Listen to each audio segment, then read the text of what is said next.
Morning, everybody awake this morning?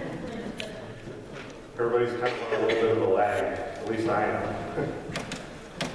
I don't do very well with the time change. I feel like the government's conspiring against me to rob me of an hour of sleep.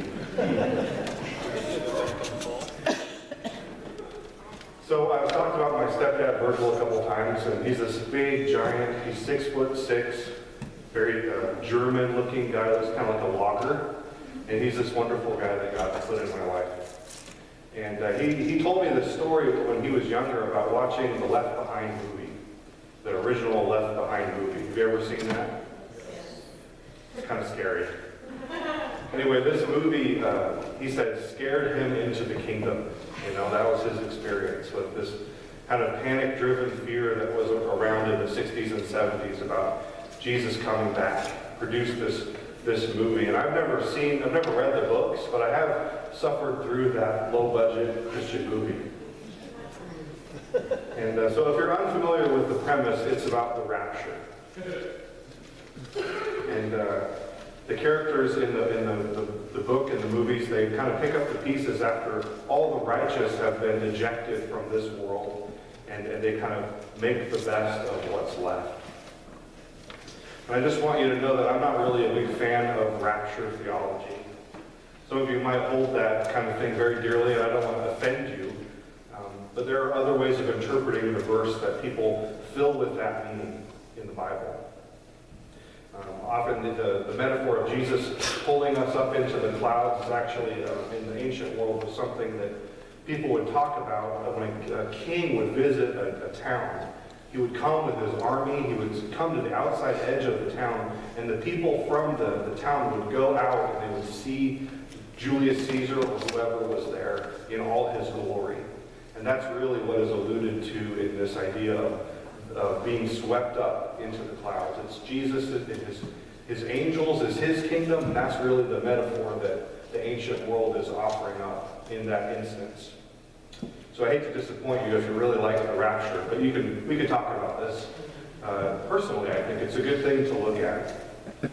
But I'm not a big fan of rapture theology because it almost borders on, to me, like a conspiracy theory, you know? We're always looking at our papers, looking for the end times to come. And I think we should have that expectation that Jesus is coming back. But the thing about the rapture that really bothers me is that at its core, it's the idea of escapism. It's the idea that God will pull the righteous out of this world before it gets really bad. And that just doesn't seem like what God has done through the whole story of the Bible. It just kind of cuts, in my mind, against the regular pattern of God, if you will. So there's good reasons that this rapture theology is fairly new, and it's fairly limited to the geography of America. And that reason is that we have unprecedented prosperity here in America.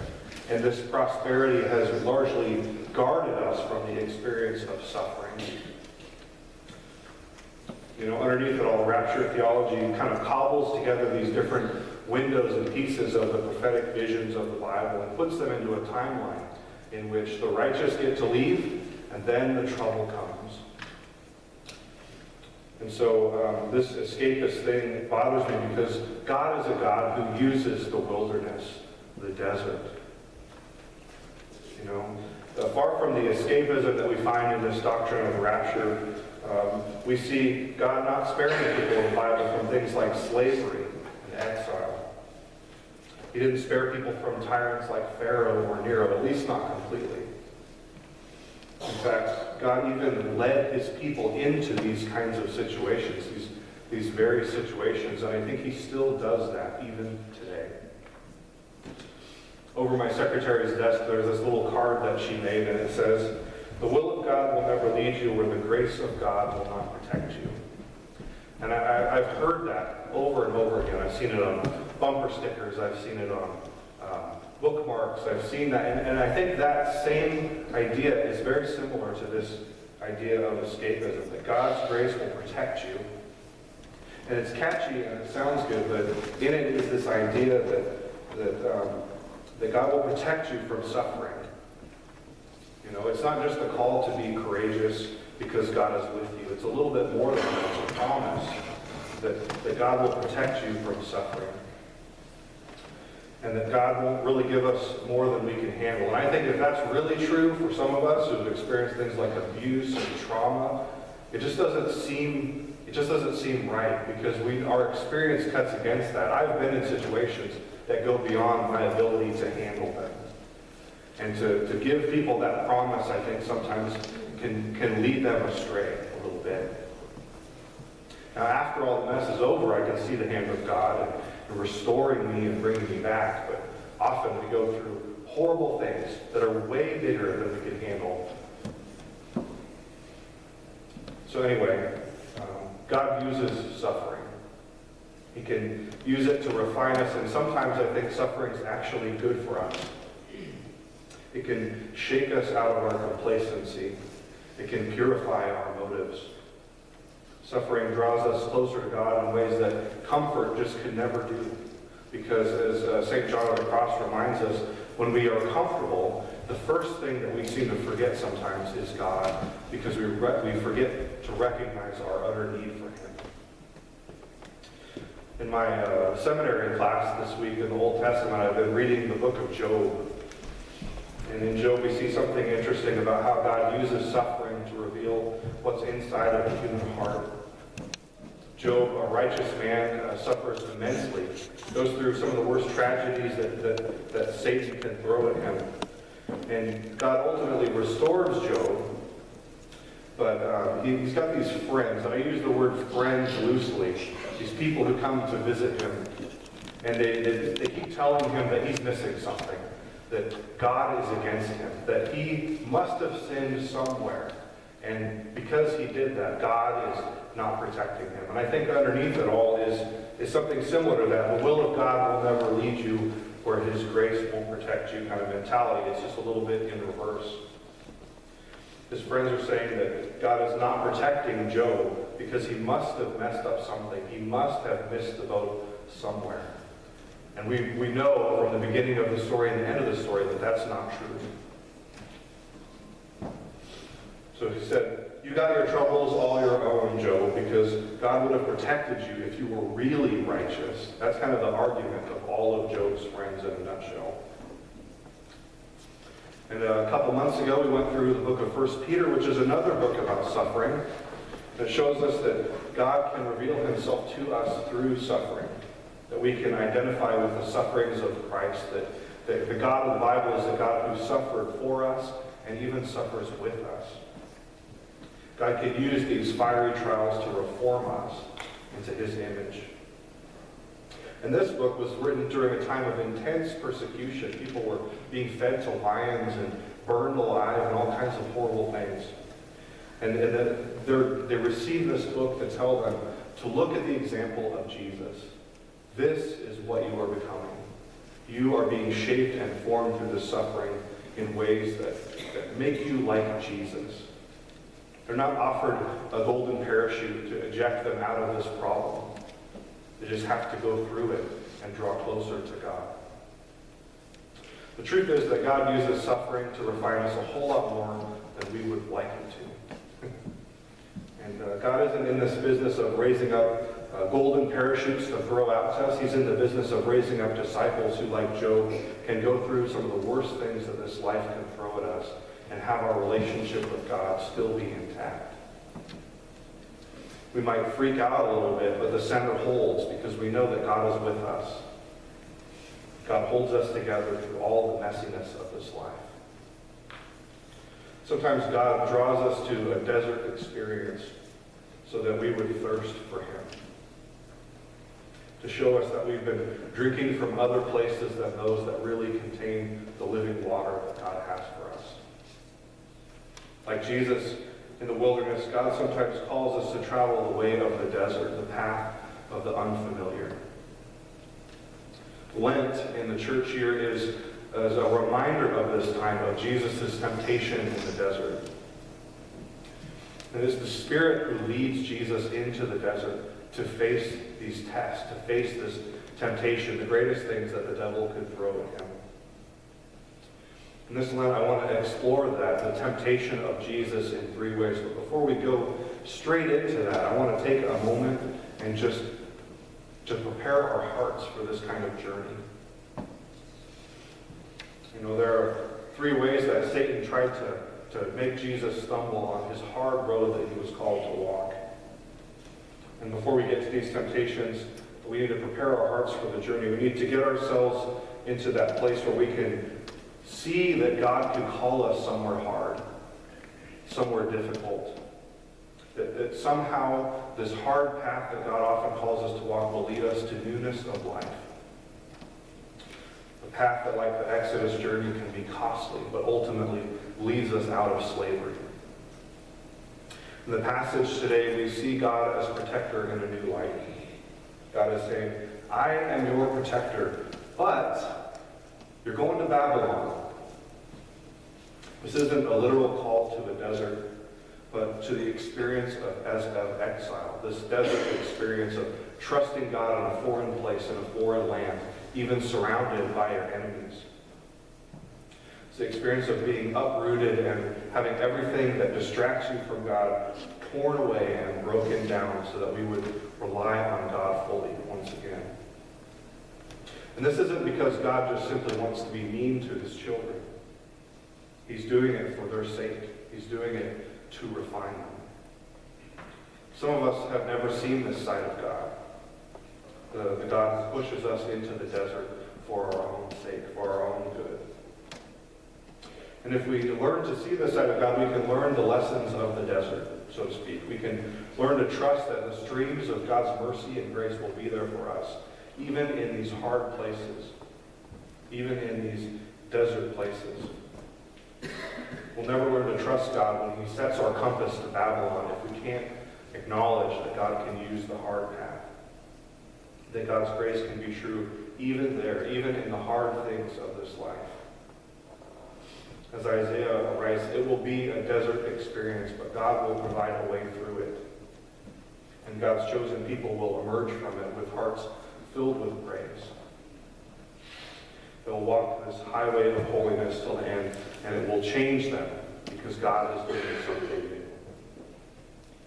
This Lent, God is inviting you to trust him in a new way.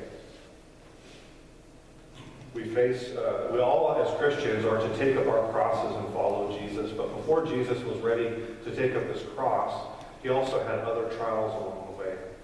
He had to first go into the desert with the devil. He had to go to the Garden of Gethsemane. The cross wasn't the only thing that Jesus suffered through. And so, God's grace is sustaining us on the desert way. It puts us in a place to see how things really are, how we really are. We see ourselves in our relationship with God with new eyes. We see the end of ourselves. We see our dependence on God, our utter need for him. But we also see that we're sustained in ways that go beyond what we thought were possible. God doesn't just give us new eyes to see ourselves. He gives us eyes to see the things that tether us, the things that hold us back from following him, the things that William Penn, the great Quaker, referred to as comfort. We see the things that control us for what they really are, and we learn to be free of them once again. Like the children of Israel, I think we can limit God. We can mentally limit God because we're only willing to see him in certain ways. We're only willing to follow him in places that sometimes we already wanted to go. We can trap him into a building on Sunday morning. We can trap him into our Bibles if we ignore that the Spirit who poured forth the Scriptures is still speaking to us even now, still leading us. The children of Israel had a way of seeing God that was bound to the land that they lived in. It was bound to the temple. It was bound to the monarchy. It was bound to the priests and their sacrifice. It was all about the shadow of Mount Zion. It was a location-driven faith. And they would point to the promises of God at this point in the history of Israel, even when their hearts were far from God, even when they point to these promises of God's covenant, even as they had chosen to really do something completely different and keep their end of it. So they no longer depended on God. They depended on external things. And I think we can do that too. We can depend on external forms. We can depend on going to church every Sunday. We can depend on reading our Bible. We can checklist our faith, you know. And I think God wants us. He wants all of us. He wants a relationship where we actually rely on Him, not just do a bunch of extra homework. So the children of Israel had drifted away, and all their encounters with God were past experiences because the sin that was in their lives was blocking them from being with God in the moment. And so God called them away. He called them off to Babylon. He would no longer protect them from themselves. He would strip it all away to show them something new. He would show them that He was the Creator, that He was unfettered and free, and that He would keep His promises His way, not on their terms, not on the boxes that they were trying to put on God. He would show them that outside the protections of their armies, outside the protections of the Promised Land, outside the elaborate temple system and its priests and their blessings, God was there. And God wasn't limited by the imaginations of His followers. God was trustworthy to sustain them. The same God who parted the Red Sea would lead them through this exile experience and out the other side. And after all things were stripped away, the one thing that they could count on once again was God. They would one day return to the land that they knew and the blessings that they were familiar with. But when they did that, they'd have a new appreciation for who God was. God would make them thirsty for the right things once again. Isaiah writes, "Look, I am about to do something new. Now it begins to happen. Do you not recognize it?